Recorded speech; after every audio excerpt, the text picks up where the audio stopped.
Good morning. Welcome to Peace Out. I hope that you've had a good week. I hope you have some good plans for the weekend. I hope you plan on staying safe in the middle of all that because it's crazy out there. I think I'm going to stay home too. Anyway, I do hope you're having a good morning and I hope you are remembering every day to let his peace reign in your heart. I put some notes in the notes. You can find a Bible study on James. I've got it on ebook. I got it on Kindle. I got it in print. So if you're looking for a new study, try the Bible study on James. I got First John too. I got some other ones too. But anyway, um, check out my Amazon bookstore or my regular old Does Fire Ministry bookstore. That's actually what it's called, Does Fire Ministries Bookstore.com. So I have several ebooks on there. I have lots of more ebooks on the my Does Fire Ministries bookstore site than I do on Amazon. That's just a matter of getting them all together and getting them put in another form. It's amazing how you take one book and you have to use this template over here. I make an ebook, right? And then I can save it as the file for Kindle, but then I have to upload it a certain way for Kindle and make a totally different cover because it won't like my cover that I made for my ebook. Then I have to take that whole thing and put it in a template for the print form, and that leads me to my topic today because I have to do three different things. I mean, I can't just make one and then just put it everywhere. It has to, and then if you want to go to Nook, you've got to do a totally different type of ebook format and upload. It's crazy because you've got to do it. It's got everything has to be different, right? And that's what I was thinking about today. So we are living in unprecedented times, and yeah, there's been pandemics before, not any quite like this one, but there have been pandemics before, there have been plagues before, there have been viruses before. The flu is still around. We've still got things like that. But other things in our world are so different, than they used to be. I was opening all my blinds this morning. I got windows across my living room. Maybe someday I'll turn this around and you can see my beautiful view. I have big old bay windows across the front. Technically they're not bay, they're bow windows, but across the front. And I was opening all that, and I saw a young man waiting for the school bus, and he was on his phone doing it. And I thought, wow, you know, and he's maybe 8 or 9 years old. He might be 10. I mean, maybe he was small for his age. I don't know. But I thought, what do you got to do on there? You're not working, talking to your friend, and I just thought of how the world has changed over the years, and how much technology, what a blessing technology is, because even in the middle of a pandemic, many of us began remote working, or I was remotely working, remotely, yeah, remotely working, before that, but I was able to work from home since from Chris's wreck. Really, I began to find small things and build kind of my own business, really, in a sense. But and to do things online. But so there's never been a pandemic before where everybody could work from home. Let's just everybody goes home, work on your computer, and so it's an interesting time to live because things are so different. They're different than they've ever been. We've never had this much technology, and some of that's a blessing, and some of that's a curse, right? But I'm just thinking how it's unprecedented times. I can Skype or Zoom with someone. I can even talk on my phone or do Messenger with someone on the other side of the world in a matter of a few seconds.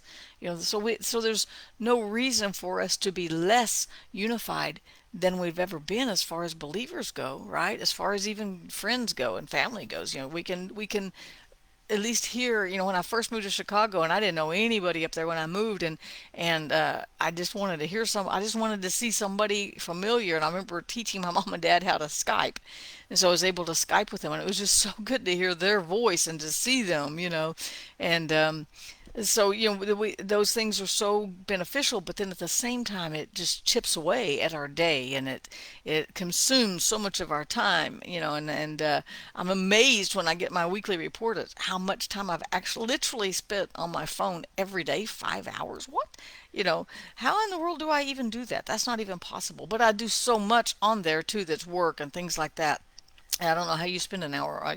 There's talking, there's texting, yeah, I play a few games, but usually not very much. I got like two or three that I like to play, and I don't even play them every single day. But anyway, but there's so much, and so in all of that, As I was studying this morning, and this feels like I'm going to conversationally make a conversational leap, but I'm not. I was reading about David this morning, and because I'm studying for a group that we're doing a group Bible study with, and I was thinking about David and the 5 stones that he picked up to slay Goliath. David had never done that before. Now he had played with a slingshot. He was good with a slingshot, but he killed a bear with his bare hands. He protected his sheep, but he did never. We don't have a record of him killing a giant with a slingshot and a stone before, and we don't have a record of him doing it again. It was a one-time thing. He took the stone out there. He took the slingshot out there. He killed Goliath. He slayed him. Then he pulled the giant's own sword and cut his head off. And I thought it was a one-time strategy. He didn't go into battle going, okay, now here's what you get to do. He didn't matter. He didn't write a book about it and say, here's a strategy for taking out a giant. Yeah, he didn't put a image on Instagram. He didn't put a message on Facebook. He didn't go to social media. They didn't have it, of course. And with all this new strategy to take out a giant. No, he just did what he had to do right then to take out that giant right there. Right? And so as I was studying that, I was like, we're living in new times with new problems and new blessings and new, everything's different. The world has never been as connected as we are right now, but we've never been as disconnected as we are in some ways. It's a strange time, right? And yet I believe that God can give us a strategy to work through this pandemic. You know, David had a strategy. He just picked up a stone and killed the giant. And he went out there and told him, I'm going to take you out. That was a strategy that I believe God gave him in that moment. Daniel, when he was taken captive, he went, I'm not going to eat this. You can kill me or you can try this for 10 days. And if I'm not any better, then I'll do it your way. But God gave him a on the spot strategy. And I think the killing Goliath was an on the spot strategy. Jesus went out healing people, and he did it different ways, different times. There was a one time he spit in the mud. That's nasty. Spit in the dirt and made mud. That's a lot of spit, by the way. And then put it on the guy's eyes and healed his eyes. But he didn't ever do it another time. He just did it that way one time. And so he had a right then strategy. And so what's our right now strategy? What is it that God wants us to do as we're trying to navigate through a pandemic and trying to continue working and trying to continue taking care of our daily responsibilities and activities? Does God have a strategy? I think he does. Do you know what? I won't go there. Sorry, in my mind. I think our strategy for now is just to let his peace reign in our hearts. Maybe our strategy for right now is just to read his word a little bit more. Maybe our strategy for right now is to study the word a little bit more and let it. But you know what? That's not a new strategy. That's a been through the ages strategy. David said in Psalm 119, "Thy word I have hidden in my heart so that I don't sin against you."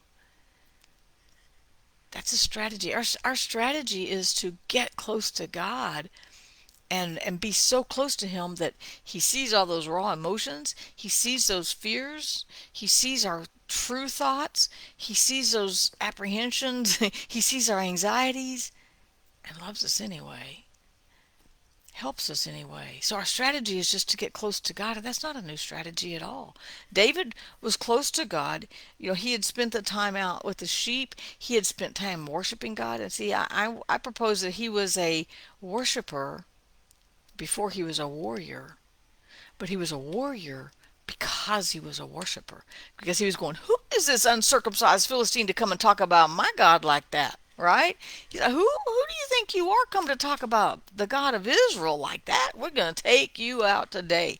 And I ain't talking about taking you out to dinner, right? But that strategy and that warrior spirit came because he worshiped God.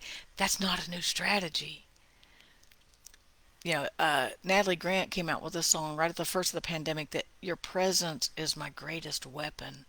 And so I propose today that our strategy today is just to get closer to God than we ever had. I propose that our strategy for today to beat this giant of today is to just live in the shelter of the Almighty, to pursue his presence, to let his peace reign in our hearts, because Jesus said he gave us that peace. to walk so close to him, um, that we're not worried as much about the things of the earth. And that doesn't mean we ignore our responsibilities or we ignore the things going on, but it just means that we live from a state of peace that many others don't have, right? So I don't know what's on your plate today. I don't know what kind of giant you're facing today. Thankfully we don't have an actual physical Goliath that's going to come knocking on our doors today, right? But what are those giants that maybe you're facing today? Is it fear? Is it death? Is it a fear of dying? Is it anxiety? Is it worry? Is it finances? Is it a relationship? What are your, and maybe you have more than one giant today. I think I do, you know. So my prayer for you today is that no matter what the giant looks like, whether it's great fear, whether it's finances, relationships, no matter what that giant form that giant takes, my prayer for you today is that God gives you a strategy to beat it. And I'm going to go out on a limb and say probably you're going to find it in here. Because this book is full of strategies. It's full of strategies. It's full of wows. One time, Elisha, in the school of the prophets, they gathered some gourds and they ate, and they accidentally got a poisonous gourd in the soup, and they went to eat it, and somebody said, "Oh my gosh, the soup is poison," and Elisha said, "Ah, it's okay," and he grabbed some cornmeal, threw it in the soup, and then he said, "Okay, we can eat it," and the poison was gone. God gave him a strategy. One time the water was bitter, right? When they came out of Egypt, they crossed the Red Sea. I think there was something else, and now all of a sudden they found water. They were crying, "Oh, now what are we gonna do?" But they found water, and they went, "It's bitter. How dare you bring us out here, and then you give us water, and then it's bitter. What is this?" And God gave Moses a strategy. Chop the tree down. The tree falls in the water. The water's not bitter anymore. How did that work? I have no idea how it worked in the natural, but I know that any bitter water in our lives can be made sweet by the cross, by the tree that Jesus died on. That's where we walk through that. We walk through that cross, walk to his cross and through his blood, and we can let his peace reign in our hearts. And that's a deep-seated peace that can carry us through any struggle and help us face any giant. So in Scripture, we see different strategies. If you want to look at the meal that he threw into the pot, we know that Jesus said, "I am the bread of life." A meal is used to make bread.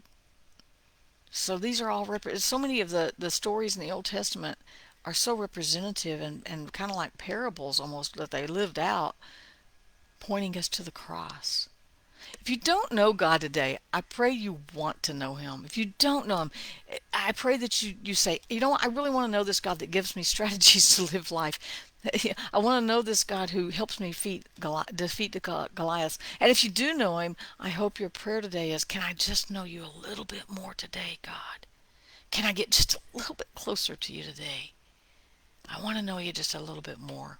Because in him, we will find everything we need for life and godliness. Let his peace reign in your heart today. Jesus gave it to us. It's there for us to use. That's the number one strategy, is let his peace reign in our hearts. So I pray that grace and peace, mercy are all multiplied to you today, and I'll see you tomorrow.